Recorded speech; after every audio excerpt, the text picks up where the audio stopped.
Hello everyone, and welcome back to GT New Horizons. In the last episode we added some more LV machines, mined up a ton of resources here, all in preparation for our coke oven setup here, which is something we are going to try to finish off today. This system is going to burn logs in the coke ovens, which will give us charcoal and creosote oil, and both of those items we're then going to burn in the bronze boiler here to give us much more steam output. And the steam is how we're going to power ourselves through the MV tier. But let's start off today by crafting up our bronze boiler. In my inventory here is our current supply of bronze. I'm not sure if this is going to be enough, I haven't counted it out. But the first thing we need is 5 firebox casings. To get the casings we need frame boxes, which we can make in the assembler with 4 bronze rods each. It's actually a pretty quick recipe as well. And you know what, the original plan was to have 2 of these boilers, so we may as well, while we're crafting this, make enough for 2 of these things, even if we don't hook both of them up. And one other thing I'm just now realising is this is nowhere near enough bronze to do this.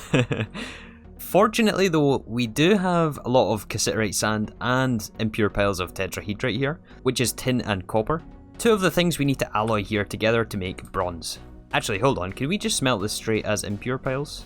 We could technically put this through the centrifuge for increased yield, but our centrifuge at LV is very slow, so I think we're just going to take the hit. Sometimes you have to be a little inefficient to be efficient. So yeah, we're going to get all this tin and copper going through our alloy smelter here. However, I did notice that we're out of steam again. And it looks like the reason for that is our solar boilers have calcified, which basically means they're not outputting as much as they should. And the only way to fix this is to break and replace them, unfortunately. So yeah, once this alloy smelter is done, it's going to give us like, what, 8 stacks of bronze? More than 8 stacks of bronze. So in that time, the frame boxes have finished crafting, we can make our 10 firebox casings. Oh, hold on, we didn't check, this is a retrieval task. Okay, yeah. We technically haven't unlocked this quest yet, we still need to make our circuits, which we'll get back to later on. So yeah, we're going to skip the controller blocks since this takes MV circuits. We looked at this a little bit last time. We have some things processing through the electrolyzer in preparation for that, but it's not quite done yet. So the next part we need is the bronze pipe casings. This is a similar recipe, only it takes bronze fluid pipes, so it's quite a bit more expensive here. Unless we were to use the extruder, but this is an MV recipe, unfortunately. So we need 24 of these fluid pipes to craft our 6 bronze pipe casings. Next up is 32 bronze plated bricks, and this is for each multi-block, right? So we need a stack of these things, which is 6 stacks of bronze plates. Yeah, that is going to take a while in this bending machine. However, one of the other things we need for these plated bricks is vanilla bricks, which are not the easiest things to craft here in New Horizons. If I remember correctly, this village up here to our north should have a building that's made full of the bricks, so maybe we can go and say hello to the villagers. It should be right over this hill up here. Yeah, over here in the plains biome. Oh, look at this, some aluminium gravel. We can't pass this up. I see the village, I see the bricks. Okay, villagers, you don't mind if I take those bricks, do you? I'm sure they won't mind. Okay, we got the bricks. We're still waiting on this bending machine for a couple more stacks of these bronze plates. So in the meantime, let's look at the rest of the things for this multi-block, which is the hatches. This is how we're going to interface with the multi-block, and there's a few new ones here that I haven't ever played with, including the maintenance hatch and the muffler hatch. So one thing all of these hatches have in common is they all are going to take a machine hull, which is 9 steel plates each. Now if we have to craft 2 sets of these things, that's a lot of steel. We have 114 ingots in the drawer here. I managed to find 49 steel plates in this chest. And our blast furnaces here have 6 ingots and 5 ingots. Oh yeah, it's more than enough actually. We are just going to have to wait on this bend machine though. It's currently tied up doing bronze.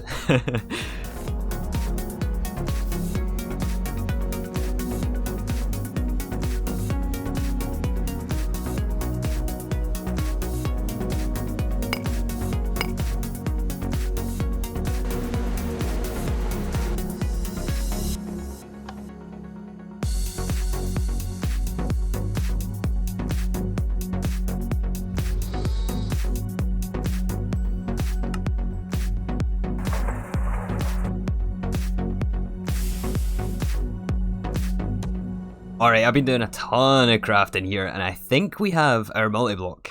Well, we're still missing the controller, but in this chest is everything we're going to need for this thing, or one of these things. Actually, the bricks should be finished by now in this chest, yeah. I decided to only go for 1 set of hatches, since we're only going to be hooking up 1 for the time being. But we do have the machine hulls crafted already for them, and they're reserved over here in this chest. But yeah, now back to the bronze boiler multi-block controller. And this is currently our roadblock. We have a problem here. So we have to make our first MV circuits. If we have a little look at our quest book here in LV, our gate to the MV circuits is diodes. To get diodes, we need gallium arsenide dust. And this goes back to what I was talking about earlier in this electrolyzer. So in fact, I did turn it off here. Let's get this going again. We are currently electrolyzing sphalerite dust for tiny piles of gallium. We need the gallium in the large dust form to be mixed in a mixer, which we don't have yet, along with arsenic dust. And the arsenic dust, I was having a look in our chests here just to see what all we had. I mean, we do have a lot of crushed ore and things. Oh, wait a second. This is what we're after. Yeah, crushed real gar is what we want. I don't think we have any more here, though. And as I mentioned last episode, the only way for us to get real gar is in the nether. And this also is only found in small piles, or from small ores. Is that some over there, maybe? No, it's nether quartz. Okay. Yeah, I really don't know what the best way to go about looking for this thing is. I wonder if the ore finder wand is going to work. I think maybe this ore finder wand can only find ore veins, and since this doesn't spawn as an ore vein, I'm not sure we're going to have much luck doing this way. Yeah, running around the nether aimlessly like that is only going to get me killed, and we turned up with nothing. So we need an alternate way, and when I said there was no other way to get it, that wasn't technically true. So the other way other than the real gar to get arsenic dust is actually by the electrolysis of cobaltite dust. And cobaltite we can find in ore veins in the Twilight Forest, I believe. Yeah, we can find it in veins of nickel. And cobaltite is also different to regular cobalt ore, which is a different thing. However, we can process this somehow to give us cobaltite, which we then electrolyze 3-to-1 for arsenic. I think it's time we go to the Twilight Forest. So to open the portal to the Twilight Forest, we're going to need something called the Quick and Dirty Portal Generator, which takes a diamond and 4 LV circuits. So we do have 4 circuits here. These were supposed to be reserved for something else, but we're going to borrow out of that supply right now. And we should have a diamond in here somewhere. Put these 2 things through our assembling machine, and 30 seconds later it should spit out our portal generator. However, as you may have noticed by the armor, or lack of armor, we are not very prepared for the Twilight Forest. So pretty much every episode, there's at least a few of you guys commenting about this crossbow. I think it's time we pick up a crossbow. Alright, there we have it, our wooden crossbow. And I crafted it like this just to get the quest. Although we will use some of this flame string that we got from nether spiders and swap out the bowstring. Yeah, so that takes the arrow speed from 4.5 up to 5.4. Very worthwhile, although we do need some ammo and some bolts for this thing. And I think at this point, since we're not very rich, we're just going to go for the iron bolts. So we just have to pour some iron from our smeltery here on some wooden tool rods. Combine this with our fletchings here. We don't have too many of these, I don't have too many feathers. But we do get 19 bolts per. And also our quest. Alright, so the armor could be a little bit better, but we're not going to be doing the full Twilight Forest progression today. We're really just going there for the ores. Although before we craft up the portal, I would like to make sure we get the quest. And to unlock the quest for the Twilight Forest, we need the last quest in the first chapter here. So all we're missing for this is to cut down a silverwood. We just need a sapling here, really. Surely it's going to give us a sapling. Really? No sapling from this thing? Wow, this is the 4th tree I've cut down, but finally we got our sapling. So I made up the portal, threw in the portal generator, and we're off to the Twilight Forest. It's actually a very similar spawn to Divine Journey. It looks around the same, but of course we're in a different version of the Twilight Forest here. Managed to find this olivine vein first of all. I actually found a few of these while I was there, which I'm sure will come in useful later on, but not something we need right now. And I was also surprised by a few spiders there, so off to a great start. But I was able to get the stuff and began searching for some more cobaltite. One of the other things I came across is a galena vein, which gives lead. And this we're going to be using fairly soon actually to craft up some batteries, which will help with the power. But just a few chunks over actually was our cobaltite vein. It didn't contain very much, we only got about 40 or maybe 42 ores. So I did go and search for another one, which ended up actually not quite as fruitful as the first. But all in all, we do have, I think, enough cobaltite to progress. Or so I thought, however. After double checking this recipe for the cobaltite dust for arsenic, this is actually an MV recipe and requires 90 EU per tick. So this is why you check NEI. I mean, luckily we do only need small piles of gallium arsenide, and the recipe in the mixer gives us 2 dust. So really we only need 1 or 2 pieces of dust, to be honest. So yeah, I'm gonna go hunt the nether just to see what I can find.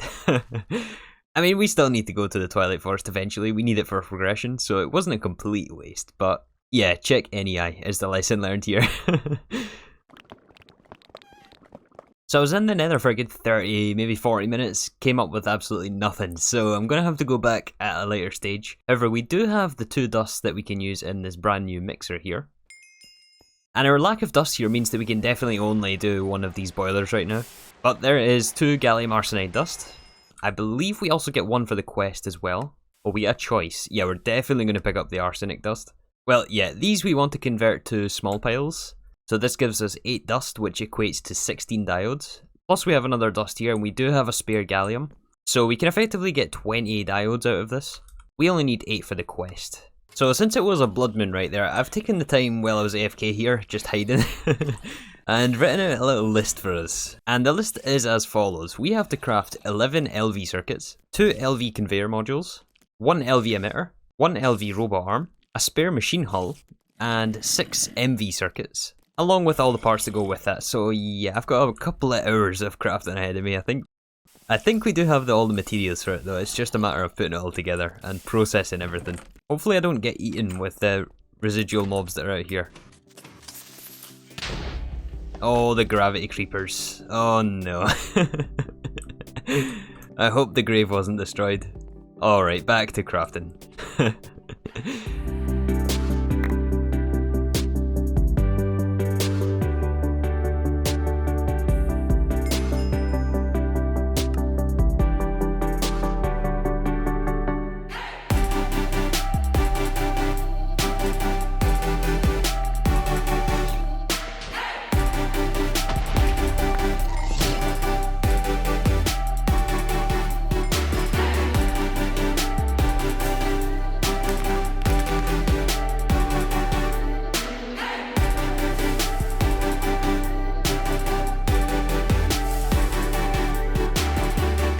Wow, that was indeed a lot of crafting.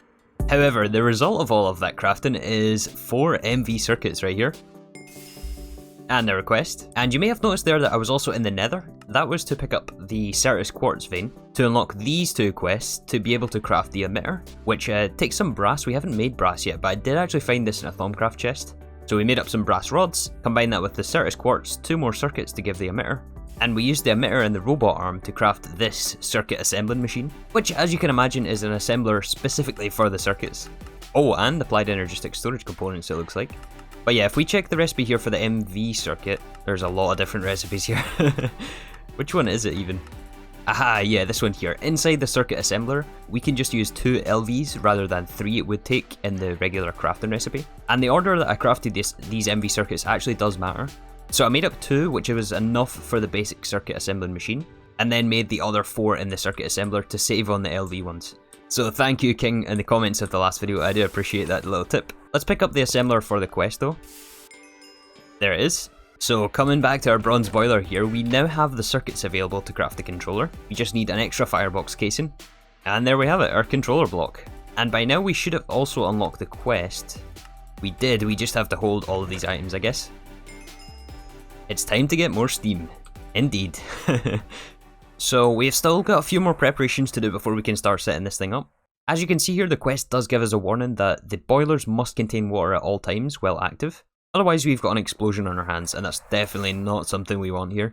So I'm in the process now of making up some water tank sidings for more water tanks.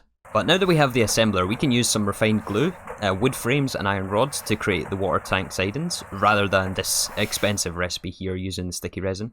And then other than the water tanks, we're also going to need another way to buffer steam, so I think I'm going to craft up another one of these iron tanks. But let me do some crafting and gather the materials, and we'll be back to set this thing up. Alright, so once again I've been doing a few hours of crafting here, and this is what we've got so far. This setup is still not complete, but let me run you through what has changed. I changed a couple of the cable configurations over here just to clean things up, but these bronze pipes here still buffer in the original tank, which is for creosote oil. Then we have the addition here of 16 water tanks, which feed down into this fluid pipe. And this fluid pipe is connected to the input hatch of our bronze boiler, which keeps it from exploding. So it's very, very important this line is here. Then we have another input hatch for creosote oil, which is how we fuel this thing. That is coming from our buffer tank underneath. I have also went ahead and built this iron tank, which used up the last of our iron, so I'll definitely have to go mining for iron again.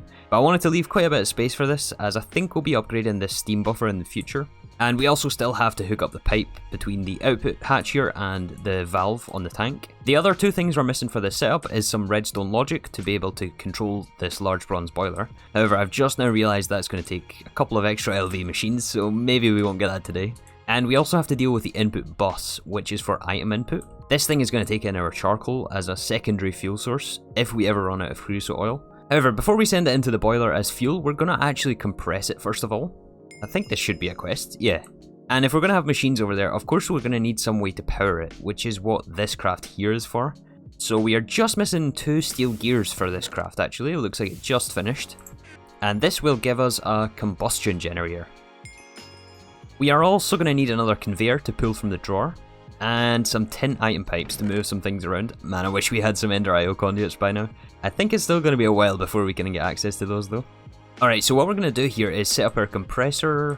I think we'll put it here, keep it in line with the output of this tank. So I've put 2 valves on this tank. This one here is going to be for the second bronze boiler, which I'm thinking we put over on this corner. So either we run this underneath or we snake it around in front here. I'm not entirely sure yet, but either way we can just borrow this for now and connect up our combustion generator. I may end up swapping the valve to the front or something, that might look a little bit cleaner.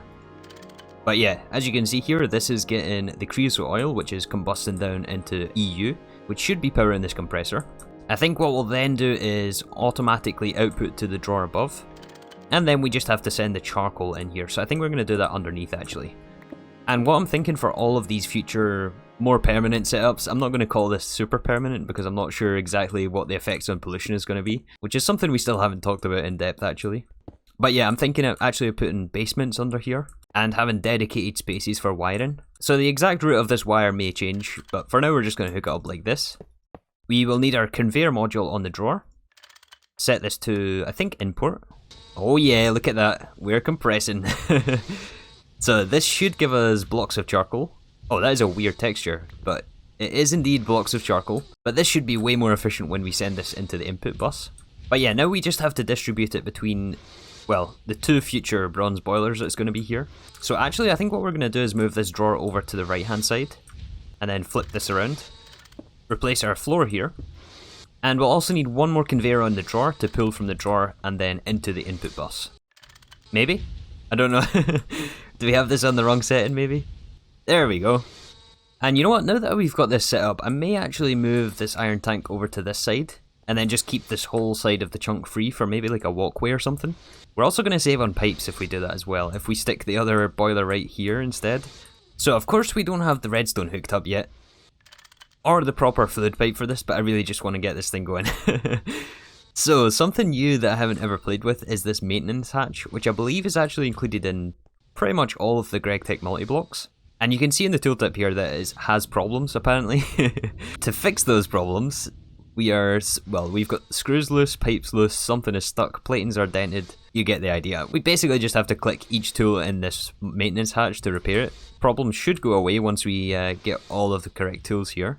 Circuitry is burned out, something is stuck. Is that the crowbar? Soft mallet? Okay, we got 1 more. Circuitry is burned out.